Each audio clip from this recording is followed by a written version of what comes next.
the Future Planning Committee, but it's really the War Committee. And they try and keep it secret, but soon every senator on the Hill who wants a career in foreign affairs finds out about it. So there's this tiny room filled with about 50 people. I want to go to Washington. Let's go to another clip. The scene takes place at the State Department in D.C. A pro-war neoconservative State Department official named Linton Barwick meets with an aide who informs him that this secret war planning committee you're talking about was mistakenly exposed in Britain. What else happened in London? Generally positive. 2 glitches. Really, what? Karen flagged a report by one of her staffers. Really? She's obviously trying to use it as some kind of roadblock. It's called PWIP-PIP. What? PWIP-PIP. What is it, a report on bird calls? Well, what does it even stand for? Well, I can't recall, but it's factish. Intel for and against intervention. We have all the facts on this we need. We don't need any more facts. In the land of truth, my friend, the man with one fact is the king. All right, you said there was something else. What is that? In the meeting with the Foreign Office, the committee was accidentally and briefly alluded to. Which committee? The War Committee, sir. All right.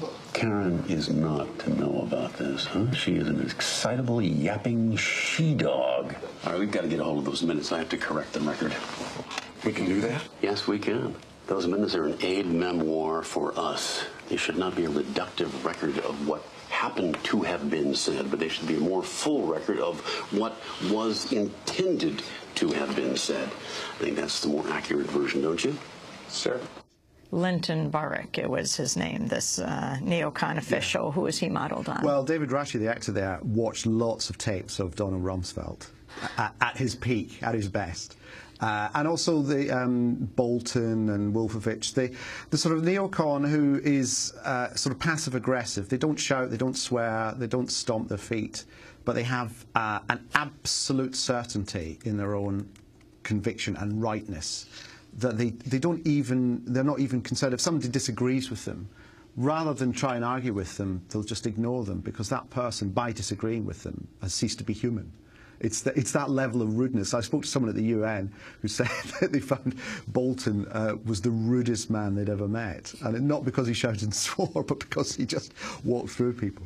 In this scene, well, it lampoons both homophobia in the U.S. military and the Bush administration's manipulation of intelligence to build the case for invading Iraq. It involves 2 high-level Americans opposed to the Iraq War, a State Department official played by Karen Clark and a troubled military general played by James Gandolfini. So you read Liza's paper, I guess. No. I'm a voracious reader. I am the Gore Vidal of the Pentagon. Gore's gay. Oh, he's not. I beg to differ, but... He's gay? Because I've been saying that at the Gore Vidal line. He is gay. Guess I better stop saying that then. It's ridiculous.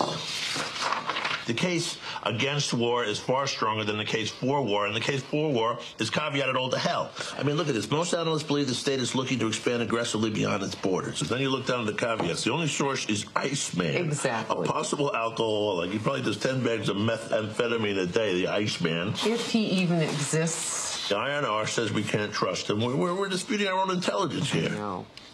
Somebody should leak this, you know. When do you want to leak it? Me? Isn't that what you were suggesting? No. Well, you don't have to say that it came from you. No, but, you know, I'm not leaking it. Eyes looks good today. I mean, has Linton read this thing? I don't think Linton reads. That was, well, the general was General Miller, played by James Gandolfini, and Karen Clark was the character in this comedy, the State Department official, played by Mimi Kennedy. Tell us a little more about her and about the general. Well, General Miller, James Gandolfini went off to the Pentagon. Being James Gandolfini, he can ring anyone up and ask if he could come and see them, and they all go yes. So he went to the Pentagon and he just watched their behaviour, their mannerisms, and so on. And there is a line later in the film where someone asks him if he's ever killed anybody. So James thought he ought to ask these 5-star generals if they'd ever killed anyone. And he said their reactions were quite good because they would go, "Have I ever killed anyone? Tom, have I ever killed anyone?" Yes, I have, yes. And a lot of the film, you know, we make fun, there's gags, there's jokes, and there's sort of sharp, witty dialogue, but an awful lot of it is based on research that we as writers did, or I did as the director, and some of the cast did. And we came back with stories like the committee story, like the general's behaviour, like the fact that Washington is really run by a lot of very smart 23-year-olds. You know, we met a 22-year-old who went out to Baghdad not long after the invasion to help draw up the Constitution. So he doesn't know how to buy and sell his own house, but he can tell another country how to run itself. That sort of thing. And we just fed them into this story. Armando Iannucci, what about your decision to, well, use comedy to portray the lead up to the invasion? I think you don't make light of a subject or demean it by treating it through the medium of comedy, really. I think comedy just allows you the opportunity to come at it from every conceivable and unexpected angle. And what I felt was, you know, the more I read and then investigated what actually was going on, the dysfunction within the different departments in Washington, the fact that the Pentagon wouldn't speak to the State Department, the fact that Donald Rumsfeld, when he was recruiting people to run Iraq, asked them if they spoke Arabic, and if they said yes, he would say, well, you can't go, because the fact you can speak Arabic shows you have pro-Arab tendencies. That sort of thing. Either you throw your hands up in despair, or else you think this is a farce. And the only way I could deal with it was through the medium of screwball comedy. But as I say, underneath it all, there is this, you know, we were very keen to make sure that it was underpinned by reality and stuff that we knew and you knew, and, you know, anyone who knew anyone who'd worked in Washington knew, but for some reason wasn't out there. We got an interesting reaction. The film came out here in June and July. We did a screening in Washington. We got lots of Washington insiders in. They laughed throughout. They laughed at things most people don't laugh at, just like the way people pull up and sit down on chairs, because they kind of realise that's how they sit down on chairs in Washington.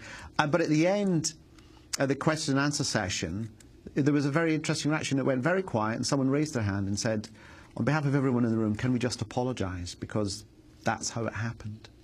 And I thought, you know, on the one hand, great, we got it right. On the other hand, great, we got it right. Because a lot of the stuff in the film is exaggeration, it's distortion, it's invention. And then afterwards, people come up and tell you that that happened. George Monbiot, though you had nothing to do with the film, I'm going to give you the last word. In Oxford, in Britain, the film's come out. Yes. In the Loop has come out in Britain as well. But on this whole lead up to the war.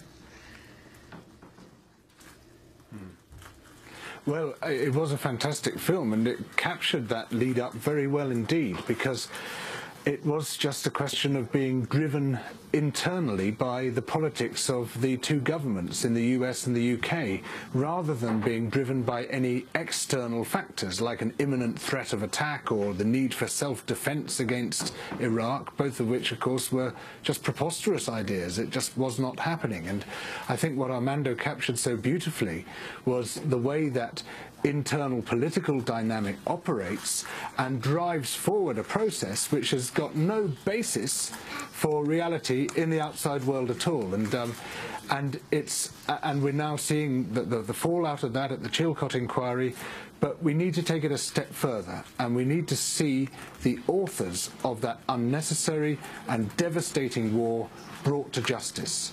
And that's why I'm calling on people to carry out citizens' arrest, to put pressure on the authorities to ensure that justice is eventually done. We're going to leave it there. George Monbiot is the columnist for Guardian newspaper. ArrestBlair.org is his website. And thank you so much to Armando Iannucci. Congratulations on your Oscar nomination in The Loop. Happy birthday to Neil Shibata. I'm Amy Goodman. Thanks for joining us.